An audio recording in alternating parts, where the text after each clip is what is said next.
Today we've got a dissemination event for a big research project we've been doing with UKRI. So the research project concentrates on looking at the adoption of Cherry. Cherry is memory safety hardware technology. So we're looking at what are the economic benefits or disbenefits of doing so in business and production. ResAuto is one of those advocates that have been, if you like, pushing the boundaries of what the digital security by design and security by design technologies can do. So a very, very valuable and if you like, insightful demonstrator project, as we call it.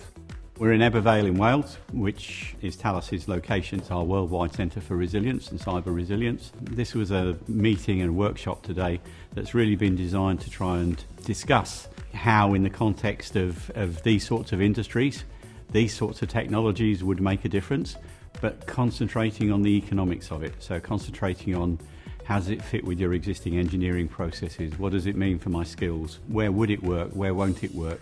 Is it equally beneficial for everybody? The scale of the challenges that the industry is facing now, in particularly in automotive cybersecurity, but in all areas, mean the power that we get from collaborating and working together on some of these topics it allows us to get far better results than just working on our own.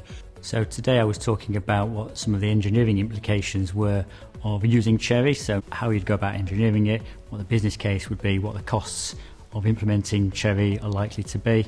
I think it's really important to share experiences from different sort of tiers in that research framework. It's about trying to make sure there's an area where we can have that open conversation. It's about putting new ideas on the table. People come at this from different viewpoints.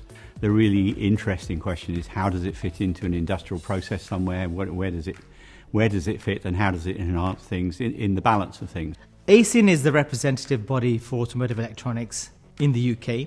We're here really to champion the cause for the industry. The UK is full of innovation, full of expertise, and we have to make sure that we get this out there and people see what we're doing.